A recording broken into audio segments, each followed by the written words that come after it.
Hey everyone, today I was taking a session with students, second year students of the Delhi School of Economics, and I was trying to guide them through their careers. And I thought there was something valuable in terms of what I said there.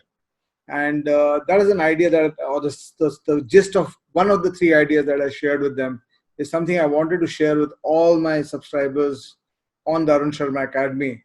And this lesson and the concepts that talked about in this lesson is basically about career planning. And when I was talking to this group of young future leaders of industry who are getting through their second year of their post graduation in a professional course at the Delhi School of Economics, my mind went back to my own time when I was a B school student, and when I was trying to think about what I want to tell these people, what came to mind was, or what struck me was, what would you like to tell the 20-year-old Arun Sharma, the 22-year-old Arun Sharma, who's studying in B school or trying to get into a B school, about his future career? What should he know? So here goes the idea. I start off with that idea, and this idea is about career planning and how you want to build your career and how you want to segregate your career into the three major phases of your career. So phase one is what I call as coupling with an industry. I call that coupling. And what coupling is basically is where you start, once you pass out of your graduation or your post graduation, and you start getting into industry. The coupling phase of your career is the first 3 to 5 years of after you say that, okay, this is my full stop in education. Now I'm a professional. So the first 3 to 5 years of your hitting the industry is what I call as the coupling phase.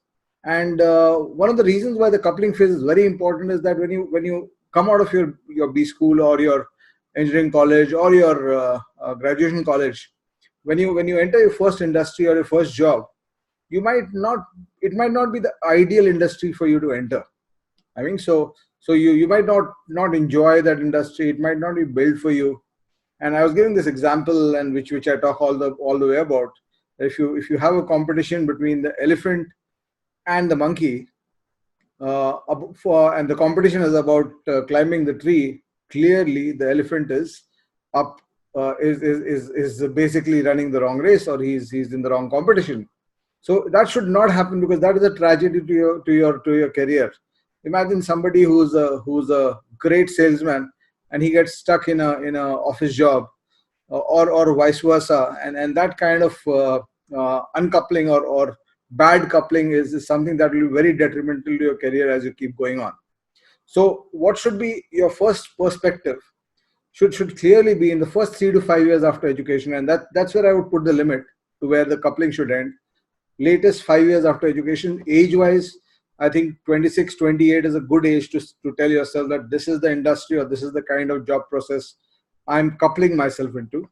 So the coupling is where you decide, or you find your industry or the job that you're passionate about, the work that you're going to enjoy, because without that you're not going to make it big in life.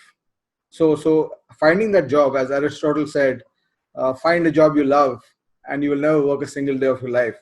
So that is very, very critical for you in the first 3 to 5 years of your career. And that's phase one of your career plans. So once you're coupled into an industry, you enter phase two. Once you put a full stop, my industry search is over. And please remember, during the coupling phase, you can actually move from one job to other. You can shift jobs as much as you want. You can even shift not just companies, you can shift industries to test which one you're going to like, what industry you're going to like the most. And once you couple with an industry and you say that, okay, this is my industry which I'm coupling with, and this is the industry I'm going to spend my life on, you enter the next phase where you start to grow. And this is the second phase of your career planning journey, the growth phase. And as I said, the outer age limit to finish coupling should be around 26, 28. 30 would be too far down. You would be a couple of years behind your colleagues if you couple, or if you decide at 30. Although you can still do that, but I would say that 26, 28 is the ideal age to finish your coupling part, where you tell yourself, boss, this is what I'm doing, this is who I am, this is the profession I'm picking up. And then you enter the second phase, which is called the growth phase. And the second phase, growth phase, in my view, should last somewhere around 10 to 12 years. And the growth phase, unlike what you might think about it when I talk about growth, my principal logic for growth is the learning about their industry, because you need to understand every industry has its own function of how things move in that industry. So once you couple with an industry and decide that this is what I'm going to do as a profession, you spend around 10 to 12 years learning about that inside out. And it's not about getting outcomes only at the end of 12 years. As you keep learning, your positions keep going up, and as your positions keep going up, your recognition goes up, and your money automatically flows. And that's a growth phase. And during the growth phase, as I said, the focus has to be on the learning. You just need to manage your learning and the execution of the tasks that come to you, and let the other things take care of itself. The position, recognition, and money will come automatically. And you can map this in anybody's career, any successful person's career. You can map these three phases that I'm talking about. And if you have a good growth phase during your 10 to 12 years, so ideally this phase should start from 28, go till 40 or maybe 30. As I said, 30 is slightly late, but still you can still make up from 30 to 40, 42.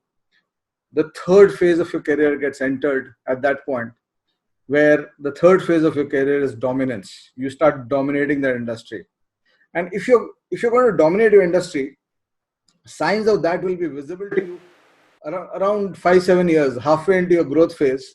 You'll start seeing that whether dominance is going to happen or not. And by 35, 37, if you don't start seeing dominance happening, you don't start seeing or visualizing that dominance is going to happen in my life, then there's something going wrong in your job, in your career. It's actually not, maybe we cannot call it going wrong, but at least you're not hitting the top of that industry or of that company or whatever profession you're looking at. So the third phase is where you start dominating. And dominance, the key attributes of dominance, of course, you are the top of the ladder in your company, in your industry. But much more important than that, why you dominate an industry is not because you are at some position or some seat. Why you dominate an industry is because what you say and what your vision is much more expanded than other people's vision. So you'll see this commonality between all great leaders. And all great leaders who hit that top, who are the storied people around in our lives, you will see them, they had a very, very strong and well-played growth phase. They first coupled into something which they wanted to do. Then they had a very, very strong and fruitful growth phase. And they started seeing those indications of dominance happening by the time they were 40, 35, 36. And by the time they hit 40, 42, 44, they start getting elevated to the industry leader positions. And that happens because they have shown enough outcomes during the growth phase for people to trust them with the reins of leadership in industries and in companies. And as I said, indicators that you're dominating an industry is when your vision becomes everybody else's vision, when your words define what the industry is going to do, when your work starts being followed by others. That's when you hit the phase of dominance. And dominance is a phase of an industry that once you get there, it's difficult to dislodge you from there unless you make some very, very stupid mistakes, which might not be related to your industry. But otherwise, it's very difficult to dislodge you from there. And once you hit that dominance phase, you can actually live that dominance for maybe 15, 20 years and actually live off it. And in today's world, if you can live dominance, your next 7 generations don't need to work. And then, of course, once your dominance phase is pretty much continues till the end of your life, because you have earned that respect, where even the next leaders of your industry are people who respect you, because ultimately one of your core jobs during dominance will be to nurture the next level of leaders. You realize that you are transient in terms of the work outcomes or the work execution in your industry or your company, and you start generating your next generation of leaders, or you start nurturing your next generation of leaders. So when you actually move out of your position towards the end of your dominance phase, you have an industry which is led by people whom you have nurtured. So that then sustains you for the next 15, 20 years. And that's where you have a very, very successful innings. And you will see, as I said, you will see this as one of the most important or common templates that the top guys have had in their careers. You talk about the last 50 years of top people in any industry, any sport, you'll see that these are the people, this is what people did, right? And if you want to build a good career, you should try to use this template, and you should try to execute this template in your own life, in your own challenges, in your own industry.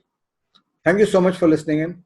Please do like, subscribe, share the channel, please hit the bell icon, and please share the word around, because we are on a long path here, a long journey here to our own outcomes and our own challenges. And I'm loving the journey. I hope to have all of you with me there. Thank you so much. Bye.